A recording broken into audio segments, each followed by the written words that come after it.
ایاز صاحب، یہ ابھی جو دھماکہ ہوا ہے اس میں ابھی ہم اپنے بیورو چیف سے بھی یہی ڈسکس کر رہے تھے کہ سیکیورٹی جو تھی وہ ناقص تھی، کمزور تھی، اور جس کی وجہ سے وہ جو دھماکے والا جو ہے خودکش جو بم ہاور تھا وہ وہاں تک پہنچ سکا.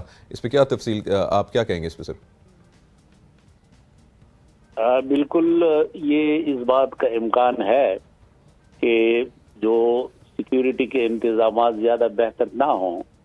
ظاہر ہے کہ جب اتنا بڑا اجتماع ہو، عوامی اجتماع ہو، تو پھر اس میں اس طرح سیکیورٹی کے بہتر انتظامات بعض اوقات بہت مشکل ہو جاتے ہیں. لیکن بنیادی بات یہ ہے کہ اس پورے خطے میں جو ہمارا سابقہ قبائلی علاقہ ہے اور آج اس کو ضم شدہ علاقے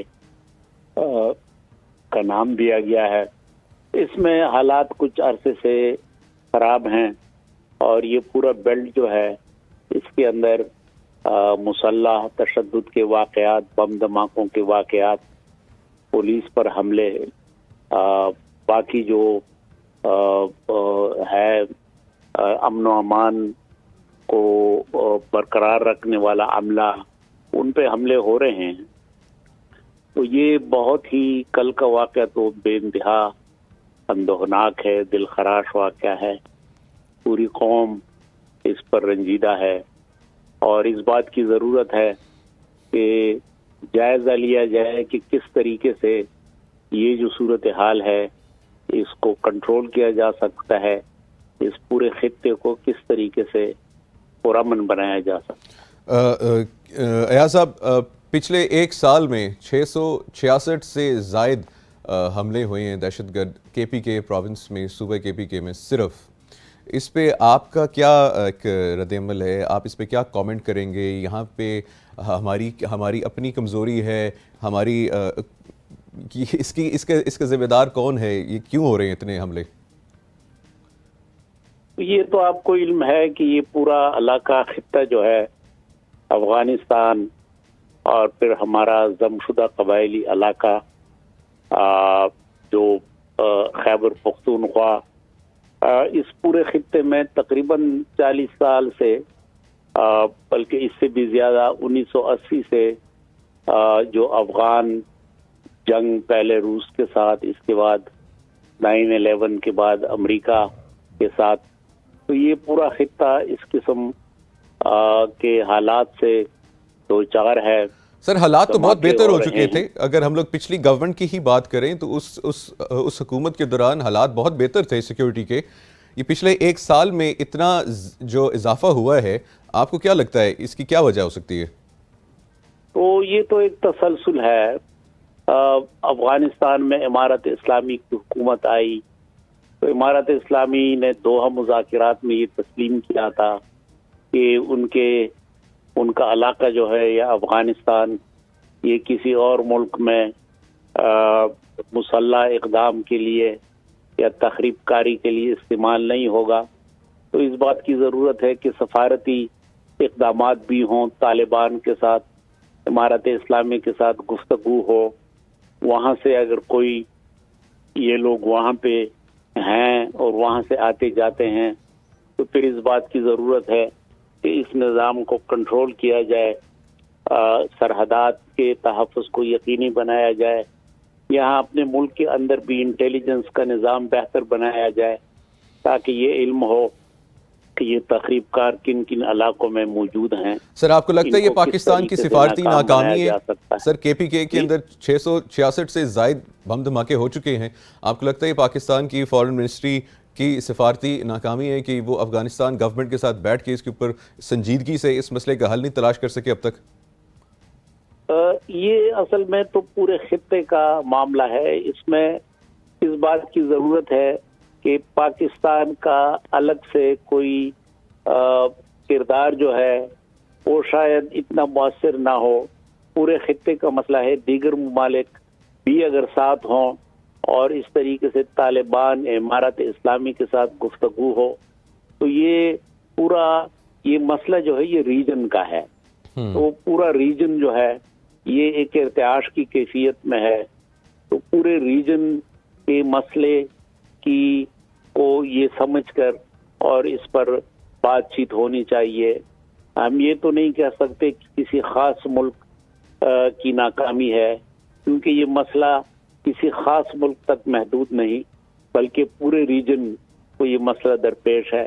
خود افغانستان کے اندر داعش اور اس قسم کی تنظیمیں جو ہیں وہ فعال ہیں، تو یہ مسئلہ محدود نہیں ہے بلکہ یہ ایک وسیع تر مسئلہ ہے. سر ترجمان جو ہیں امارات اسلامی افغانستان ذبیح اللہ مجاہد کی بھی مذمتی جو بیان اس پہ آیا ہے، مثبت بیان آیا ہے، انہوں نے اس کی مذمت کی ہے شدید الفاظ میں. ایک تو اس پہ آپ ضرور کامنٹ کیجیے گا، اور دوسرا آپ یہ ضرور بتائیے گا کہ اب یہ جو حالات ہیں ان سے کیسے باہر نکلا جا سکتا ہے. ہمیں اپنی سفارتکاری جو ہے افغانستان کے ساتھ ان کو ایک ٹیبل پہ لے کر آنا پڑے گا، اور یہ جو ان کی سرزمین جو ہے بارڈر ایریا ہے، وہ جو آمد و رفت ہے اس کو روکنا پڑے گا. اس پہ شدید جو میرے خیال سے ایک ایکشن پلان کی ضرورت ہے. امارت اسلامی افغانستان کا بیان، ذبیح اللہ مجاہد صاحب کا بیان تو بہت خوش آئند ہے، اور یہ اچھی بات ہے کہ انہوں نے نہ صرف اس کی تردید کی ہے بلکہ مذمت بھی کی ہے. تو یقیناً اس کا خیر مقدم کیا جانا چاہیے. اور جس طرح میں نے گزارش کی کہ یہ مسئلہ دہشت گردی کا یہ پورے خطے کا مسئلہ ہے، اور اب اس کے لیے اپروچ بھی یہ خطے کے حوالے سے ہونی چاہیے. صرف ایک ملک کا یہ مسئلہ نہیں ہے، افغانستان بھی اس میں شامل ہے کہ وہاں بھی داعش اور اس قسم کی تنظیمیں موجود ہیں، اور اس بات کی ضرورت ہے کہ سب مل کر کوئی نہ کوئی ایک لائحہ عمل ترتیب میں، تاکہ یہ پورا خطہ جو ہے اس مشکل صورتحال سے نکل جائے. سر آپ اس چیز کو سیکنڈ کریں گے کہ کے پی کے اندر اگر 666 سے زیادہ جو ہے ایک سال کے اندر دہشت گرد جو ہے حملے ہو چکے ہیں، تو آپ کو لگتا ہے کہ کے پی کے پروونس میں ہمیں ایک فل فلیج آپریشن کی ضرورت ہے اس وقت ان ناپاک جراثیم کو ختم کرنے کے لیے؟ کئی جہات سے اقدامات کی ضرورت ہے. یقیناً اس میں جو بہت بنیادی بات ہے وہ یہ ہے کہ جو انٹیلیجنس کا نظام ہے اس کو مضبوط بنانا چاہیے. یہ ہونا چاہیے کہ پتہ ہو کہ کہاں کہاں یہ لوگ جو ہیں یہ موجود ہیں، اور اس طریقے سے پھر اندرونی داخلی اپنا استحکام جو ہے اس کو مضبوط بنانا چاہیے تاکہ وہ یہ اقدامات نہ کر سکیں. پولیس یا دیگر جو ذرائع انٹیلیجنس کے ہیں، کئی ایسے واقعات ہیں کہ انہوں نے بروقت اس قسم کی کوشش کو ناکام بنایا ہے.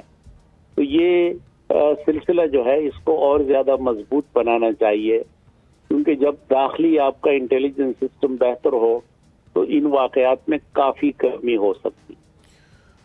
سر یہ بھی بتائیے گا کہ اس وقت جو ہے ملک جو ہے ڈیوائیڈڈ ہے ہر لحاظ سے، اپنے کلر کے لحاظ سے، زبان کے لحاظ سے، مذہب کے لحاظ سے بھی کہہ سکتے ہیں. تو اس وقت مذہبی ہم آہنگی کتنی ضروری ہے ان تمام بحرانوں سے نکلنے کے لیے؟ اس کی تو ہمیشہ سے ہمیں ضرورت ہے، کیونکہ پاکستان جو ہے یہ متعدد اس میں ایسے معاملات ہیں کہ جن میں قوم کے اندر ایک ملی یکجہتی، داخلی یکجہتی کا فقدان ہوتا ہے. تو یہ تو ہمیشہ ضرورت ہے کہ پوری قوم یکجا ہو اور قوم کی ایک کلیئرٹی ہو. ایک کلیئرٹی کے ساتھ ہم جائیں آگے، ریاست کی بھی کلیئرٹی ہو. جب ہم کلیئرٹی حاصل کر لیں گے تو پھر شاید زیادہ بہتر اور مربوط اقدامات ممکن ہو جائیں. ایاز صاحب، پیغام پاکستان کے بعد بھی جو ایک پیپر سائن کیا تھا تمام علماء پاکستان میں، اس کے بعد بھی، اس کے باوجود بھی ہم یہ دیکھتے ہیں کہ ایک جو ریلیجس یا سیکٹیرینزم ہے اس میں جو ہے اضافہ ہو رہا ہے. تو یہ مسئلے کا حل کیوں نہیں نکلا سر اب تک؟ مسلسل کوششوں کی ضرورت ہے.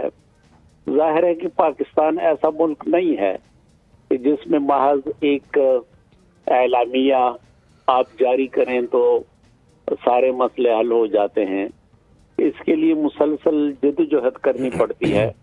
لیکن اس کا مثبت پہلو یہ ہے کہ مثلاً آپ دیکھیں تقریباً 4-5 سالوں سے ہمارا جو محرم الحرام کا مقدس مہینہ ہے یہ پرامن طریقے سے گزر جاتا ہے. تو یہ جو گزر جاتا ہے یہ یقیناً اس کی پشت پہ کچھ کوششیں ہیں، کچھ مساعی ہیں، اور وہ اس کے نتیجے میں ورنہ آپ کو یاد ہوگا کہ محرم الحرام کے مہینے میں بہت ایک مشکل صورتحال ہوتی تھی اور ایسے واقعات ہو جاتے تھے کہ جس میں ملک کے امن و امان کی صورتحال بہت مخدوش ہو جاتی تھی.